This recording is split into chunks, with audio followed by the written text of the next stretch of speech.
Olá, hoje um Olhar entrevista a Cláudia Lisboa, uma das maiores astrólogas do país. Ela vai falar sobre as previsões para 2015 e um pouco mais, com seu jeito eloquente, muito sabido de ser. Você vai adorar. Vamos começar numa esfera maior. Vamos falar de Brasil. Como é que vai estar esse céu em 2015? Bom, a primeira coisa que se tem que falar quando se trata de previsões é entender que a astrologia hoje, pelo menos no meu ver, trata de tendências.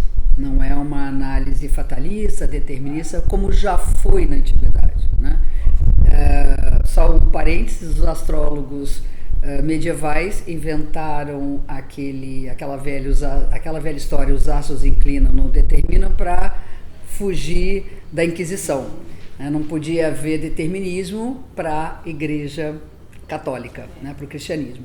Então, com isso, quer dizer, tudo isso faz parte de um movimento, de um processo que transforma de fato a astrologia num saber não determinista e que a gente vai analisar as tendências como uma espécie de GPS, ajudando a entender um momento e o que se pode fazer para interferir nesse momento. Eu acho que é uma relação conjunta entre as ações, sejam individuais, sejam coletivas, e a tendência dos astros, vamos assim dizer. E falando de previsões coletivas, fica um pouco mais difícil no sentido de ação, porque nós dependemos de um todo, a gente depende de uma sociedade, de uma cultura, de um governo, de uma política para interferir sobre uma determinada tendência. E aí toda a minha análise ela é baseada em que podemos fazer individualmente para colaborar com esse todo, né? Aquela consciência individual, ela na verdade produz uma consciência coletiva. Vamos falar um pouquinho em relação ao Brasil, né? O Brasil está no meio de toda a história. O próprio mapa do Brasil se configura como um espaço que está muito próximo ao conflito geral no planeta, né? E para falar desse momento eu tenho que explicar um pouquinho sobre essa tendência coletiva, né? O aspecto maior, vamos dizer, o que engloba muito mais tempo do que 2015 ou até 2014 ou até 2016 e que engloba a coletividade inteira, todo um planeta, é um ciclo muito longo. E esse ciclo, ele tem começo numa determinada época. É uma coisa um pouco mais técnica, acho que não vale a pena abordar, mas de qualquer maneira ele começa num determinado momento. Esse ciclo é enorme e tem pontos chamados críticos. Então ele começa num determinado tempo e aí nós vamos viver um ponto crítico, outro ponto crítico, mais um terceiro ponto crítico até começar todo o movimento. Esse começo de ciclo, que hoje se configura como um primeiro ponto crítico, com primeira resposta a esse início, se deu na década de 60. E a década de 60 tem uma importância enorme, tanto para o Brasil como para o planeta.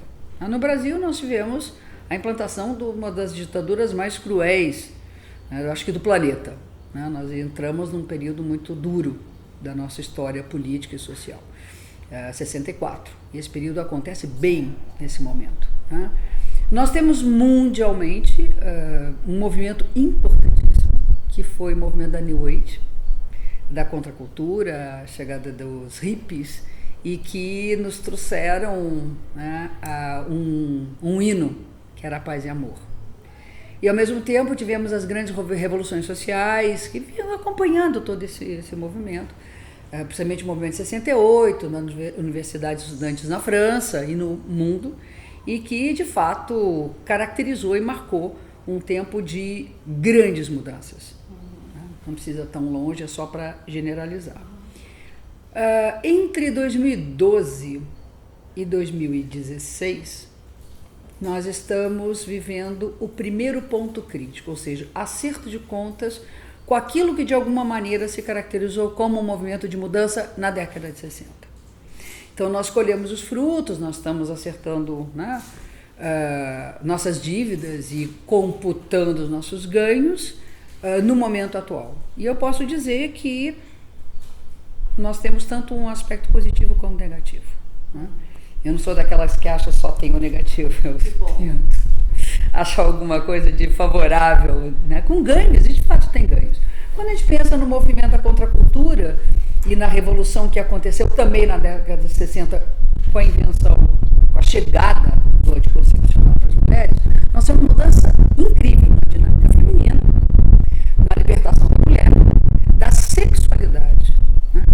E também no sentido das discriminações. Bom, eu acho que a pergunta que não quer calar é exatamente: continuamos com problemas relativos à mulher, continuamos com problemas em relação à discriminação sexual, continuamos com problemas da discriminação em vários níveis, mas é bem diferente do que era antigamente, né? Eu acho que se fosse como era antes, eu não estaria aqui na sua frente falando como astróloga mulher. E nem eu estaria entrevistando também. Com certeza. Mas sabemos que, né, haja garra para manter ainda o movimento de transformação. Então, acho que a gente computou coisas muito, muito positivas nesse sentido.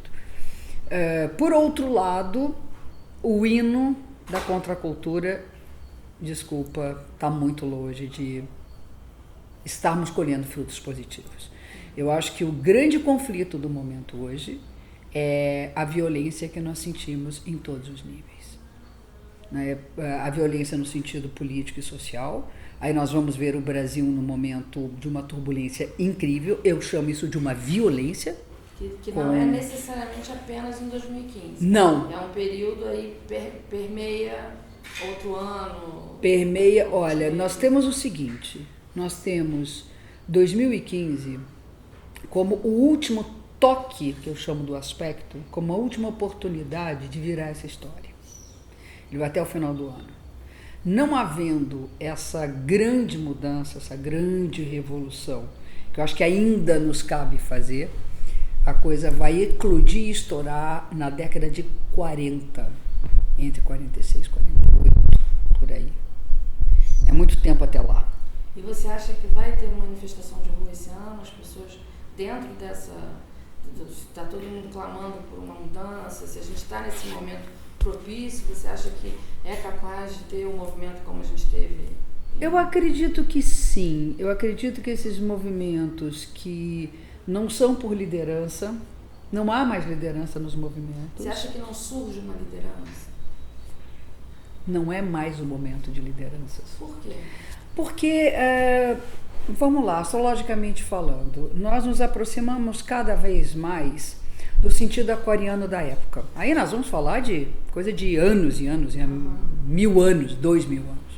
Então nós estamos cada vez mais mergulhando efetivamente na era de Aquário.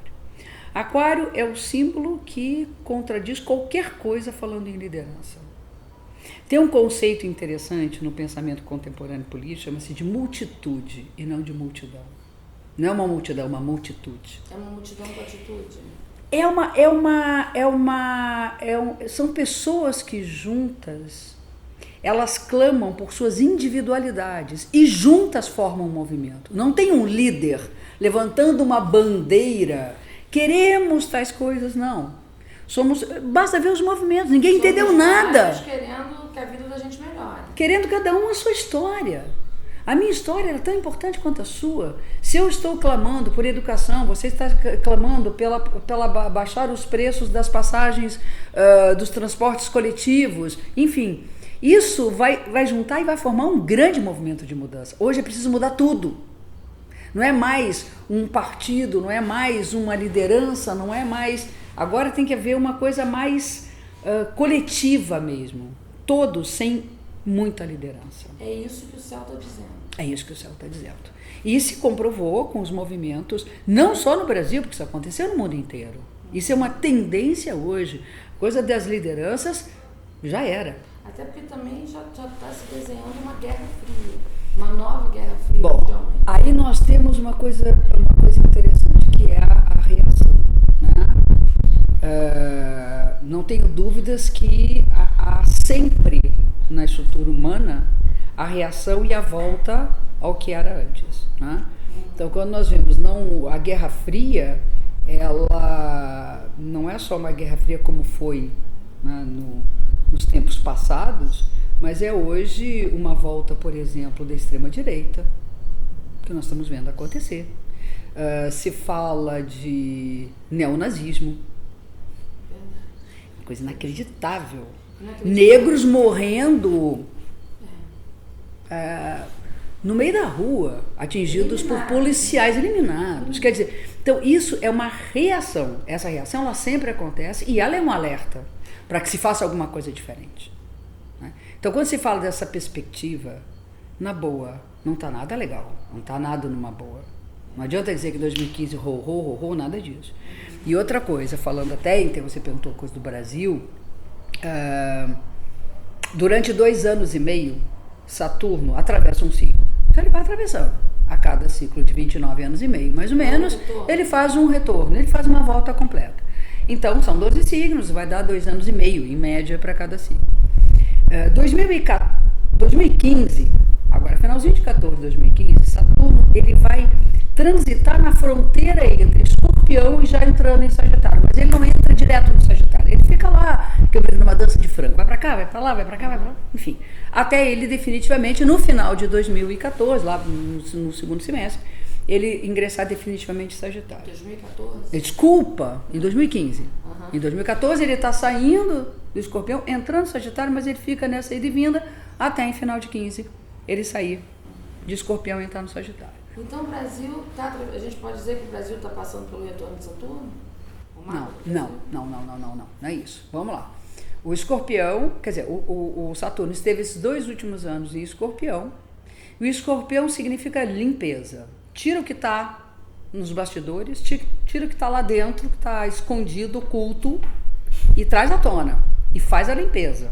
E isso serve politicamente falando? Isso serve para tudo. O que foi que aconteceu? Veio tudo à tona. Veio à tona. Agora, em 2015 é que a gente vai ver o que vão fazer. Pois é, o destino que vai ser dado a isso. Aí, olha só, o Brasil tem no mapa o Escorpião como um signo de alta importância na organização dessa nação. É de alta importância. Eu não vou técnica, é muito chato falar de técnica, mas o Brasil é marcado pelo signo de Escorpião. Então o Brasil é marcado por um momento chamado divisor de águas. E ele é um momento que ou vai encarar de frente ou vai simplesmente se destruir aquilo que se tem como forma de transformar o país. 2014, o Escorpião é trazer à tona e ver que é preciso limpar. 2015, com a chegada do Sagitário, mas ainda com o Escorpião, ainda é preciso, e muita coisa eu acho que ainda vai vir à tona, não veio tudo, mas já está se vendo isso. Que loucura vai ser isso. Né? A chegada do Sagitário é um signo que está associado à lei. Classicamente, Sagitário é regido por Júpiter. Júpiter na mitologia grega é o juiz, aquele que dá a palavra final, que vai fazer justiça. Então eu acredito que é uma oportunidade de fato que o Brasil, e ele está se vivendo isso, de, por exemplo, pôr na cadeia pessoas que jamais se imaginavam ir para a cadeia. Mas será que as mesmas que saíram podem voltar? Quer dizer, esse movimento vai ser tão forte, porque agora a gente está vendo que isso aconteceu e foi desfeito. As pessoas estão saindo da cadeia. Não é bem que estão... Quem que você está falando? Eu estou falando de políticos que foram julgados pelo Supremo Tribunal Federal, foram presos... Condenados. Então, não, mas segundo a lei, eles têm esse direito. Não é nada ilegal. Eles cumpriram lá a pena de não sei quanto tempo, aí tiveram redução de pena, parará, mas foram para a cadeia. Isso de fato. Vai ver isso de novo? Eu acho que vai. Eu acho que vai. E aí é que tá, tudo depende da ação, a tendência é que se faça cumprir a lei. O Saturno no Sagitário seria, faça-se cumprir a lei. Isso é o discurso mais lido em qualquer livro, faça-se cumprir a lei. Saturno é obrigação, é compromisso, e Sagitário é lei. Isso já é uma grande notícia, que se cumpra a lei. Que faça-se cumprir a lei. Então, e vai ter que se revisar todo o sistema jurídico do Brasil também. E nisso vem toda uma revisão de como funciona a justiça no Brasil. Isso seria muito bom. Seria maravilhoso. Essa seria a dica. É o que todo mundo está querendo. Uma reforma no judiciário. Uma reforma no judiciário. Então, vamos pensar que isso está entre 15 e 16. Né? Falando individualmente, eu acho que ainda tem uma chance de cada um que tiver com a mochila muito pesada descarregar um pouquinho seu peso para começar a pensar na jornada que quer fazer de sua vida. É mais ou menos isso. Escorpião é um signo de desapego, da transformação, de eliminar aquilo que não nos serve mais, para que a gente possa, leve, começar a viagem do Sagitário. Então, para quem quer mudar de vida, é bom? É fundamental agora. Eu não sei se você tem notado, as pessoas têm pensado muito em mudar de vida e principalmente eliminar o que não é preciso. A gente está muito sobre a coisa do excesso de consumo, tudo tem que ter, tudo pode, menos, cara. Menos. Essa escravização. Acho que esse é um ponto.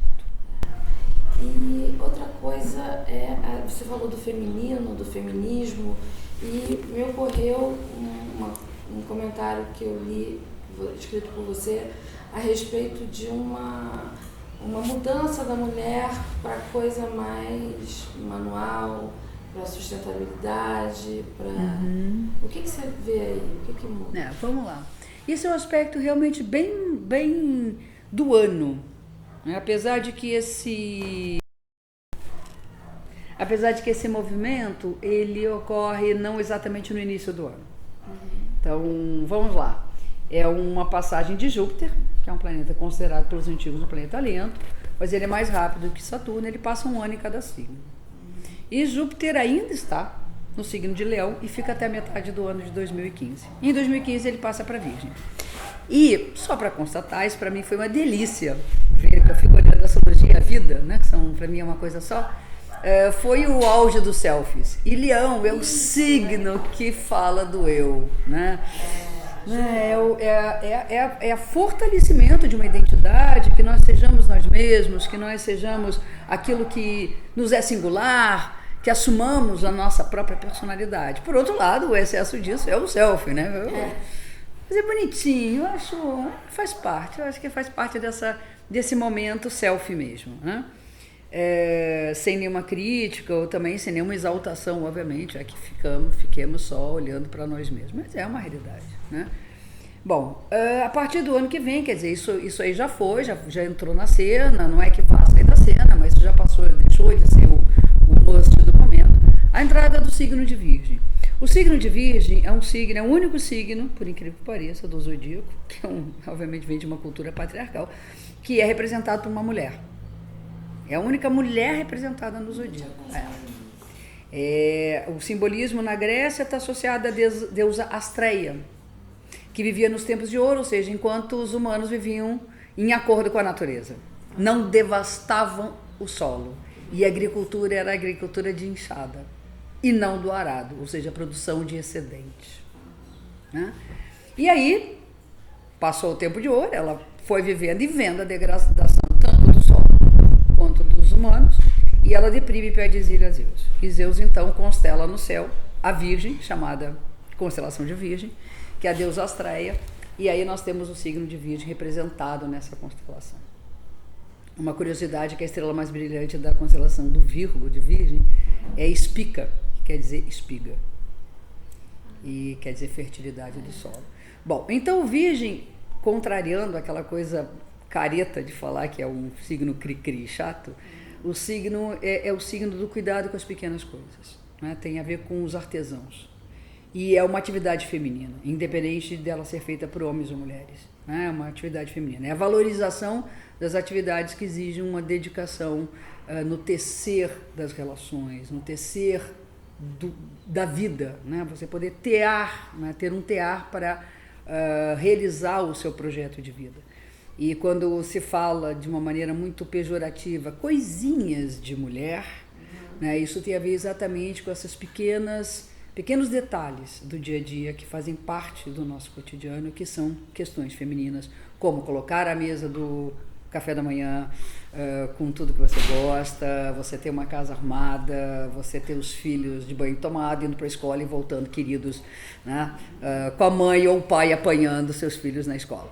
Então eu acho que a questão que vem à frente em 2015 para 2016, então, é que haja um olhar bem mais apurado às políticas do meio ambiente, não tem a menor dúvida disso, as políticas com a educação, com a questão da mulher e da formação, da relação dela com as crianças e dos homens também com as suas relações pessoais, e uma melhor qualidade de vida. Eu acho que você me conhece, eu sou a pessoa que vivo envolvida com as mídias digitais, eu tenho maior intimidade adoro, há muitos anos, há mais do que se imaginava, eu uso computador, Mas é preciso a gente voltar um pouco a olhar as coisas artesanais, né?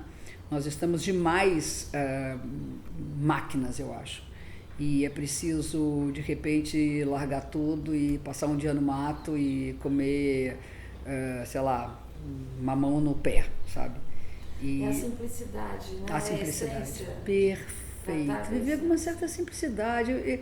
Sabe aquela coisa de ter que sair todo dia, pegar um trânsito horroroso, voltar para casa, qualidade de vida, sabe? Poder respirar um outro ar. Eu acho que isso vai ficar cada vez mais presente e interessante. Eu acho que a tendência está começando por aí. As próprias mídias, a própria relação com a tecnologia está nos ajudando, por exemplo, a poder trabalhar em casa. É verdade. E se eu posso trabalhar em casa, olha só, se eu posso trabalhar em casa, eu posso estar perto dos meus filhos. Se eu posso trabalhar em casa, eu não tenho que pegar essa trolha que é esse trânsito, que é violento. E a coisa começa a mudar um pouquinho de figura. Santas mídias digitais. E que um cliente que eu antigamente não podia atender, ou ele teria que vir do exterior para poder fazer o mapa, hoje a gente faz por Skype. Lindo. Eu não saio de casa nem ele. Até curso você dá por Skype. Total. Meus alunos, quando não podem, por exemplo, às vezes tem um engarrafamento enorme. Hoje eu vou assistir pelo Skype. Olha que maravilha. Assistir pelo Skype, não tem nenhum problema. Mas essa questão do feminino é uma metáfora e tanto. É bonito, né? Uma outra grande libertação. Eu acho. Outro dia eu ouvi uma pessoa falar que quer largar um bom emprego numa empresa muito segura para abrir um negócio em casa e trabalhar com internet, trabalhar com usar. Não, que a tecnologia não seria a ferramenta, seria a finalidade. Isso vai ser um ano propício para isso? Olha, vamos lá, eu acho que a gente tem que olhar isso de duas maneiras. Evidentemente que para os negócios, 2015 ainda é um período de muita atenção, onde você abre novos negócios, principalmente um que exija muito investimento. Porque se está com uma economia muito instável, e não acho que essa economia melhore, a gente tem que torcer que ela não piore. Ela não piore. Porque a tendência, eu acho que essa economia tem inflação mundial, a gente está com o quadro de economia bastante estranho, comprometido. Então, se você pensar genericamente, o que ocorre? Cada pessoa tem o seu próprio mapa. E na hora de avaliar se ela deve ou não abrir um negócio, o mapa dela é que leva em consideração. No meio de uma crise, imagina você estar com um bom aspecto, você é aquela pessoa que na crise estoura. Então, isso genericamente falando, obviamente que não é um momento excelente para que se abram novos negócios. A não ser que você tenha toda uma proteção em relação a isso, enfim. O outro lado dessa tua pergunta é a questão de qualidade de vida que nós já abordamos falando em Júpiter no Virgem. Alguém que queira sair de uma estrutura corporativa em si maior para poder viver por conta própria em casa, está de certa maneira optando por uma melhor qualidade de vida. Nesse sentido, eu acho que pode ganhar muito. Agora, como negócio, vai depender do mapa dessa pessoa. Né? Então, acho que é preciso olhar para cada um individualmente mesmo. Então, o ano de mudanças, também considerando que o mapa de cada um interfere, é um bom ano para casamento? Vamos lá. Eu acho que, se pensar que Júpiter entra em Virgem, e Virgem significa as questões de qualidade da dinâmica feminina, casar significa viver com alguém, escolher alguém para partilhar uma vida. O ato de partilhar é uma dinâmica feminina. Eu acho que é tudo de bom. Acho que vai valer, claro, para cada casal, se você escolheu alguém de fato, ou se foi aquela roubada, enfim. Mas, genericamente falando, eu acho que a gente tem que investir naquilo que diz respeito aos afetos, né? Os cuidados, as pequenas coisas e os afetos, que é exatamente a questão feminina. Qual é o signo do Brasil? Virgem. Então é por isso. A independência do Brasil, o Brasil é do signo de Virgem. 7 de setembro. 7 de setembro, é o signo de Virgem, segundo o horário que é mais aceito pelos astrólogos, com os estudos todos em museus e em documentos históricos. O ascendente do Brasil, que depende da hora que Dom Pedro proclamou a independência, seria Aquário, mais para o finalzinho de Aquário. E a lua do Brasil, que representa a própria estrutura do povo brasileiro, é Gêmeos, Eu acho tão incrível, porque Gêmeos, essa multi... É um blend É incrível, é lindo, né? Que é coisa brasileira, cara, por isso que o passaporte brasileiro vale tanto, porque tem todas as etnias, né? Nós temos todos os tons, né? Todos os tons de pele, de jeito, de cultura, é um blend mesmo, como você diz, é uma multiplicidade de seres. Bom, enfim, a lua do Brasil é signo de Gêmeos, e o meio do céu, que é o destino da nação, Escorpião. Que é exatamente o que eu falei do signo importante na carta natal brasileira, o signo de Escorpião. E você achou que faltou falar de alguma coisa importante para o ano que vem? E uma das questões que estão presentes, que eu vejo claramente e emergir com uma potência incrível, é a questão das religiões. Né? Se eu olhar hoje, sob o ponto de vista político, a força religiosa presente no mundo, né? O Brasil tem isso, nós estamos vendo a questão religiosa super presente. Eu acho que é momento de ficar atento, né? A força da religiosidade. Isso aqui no Brasil? Não, no mundo inteiro, gente. Então vem mais Estado Islâmico, aí, né? Então um califado. Oi? Eu não estou falando só de Brasil, não. Não estou falando de Brasil só. Então, é uma tendência mundial, né? Isso é um lado. Por outro lado, eu acho que é um momento de estarmos também extremamente ligados na espiritualidade, que é um movimento que anda paralelo à questão da religião e a espiritualidade, eu entendo como coisas bem distintas. Na espiritualidade você pode acolher a religião ou não.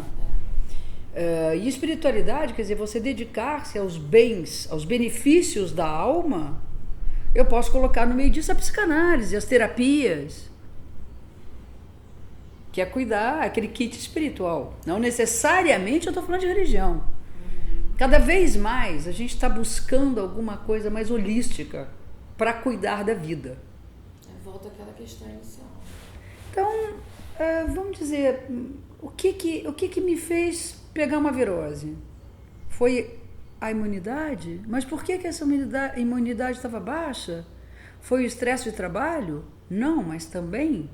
Foi uma questão genética? Não, mas também. Quer dizer, quando você começa a pensar que o bem-estar é produto de um todo, o tratamento tem que ser holístico e não específico.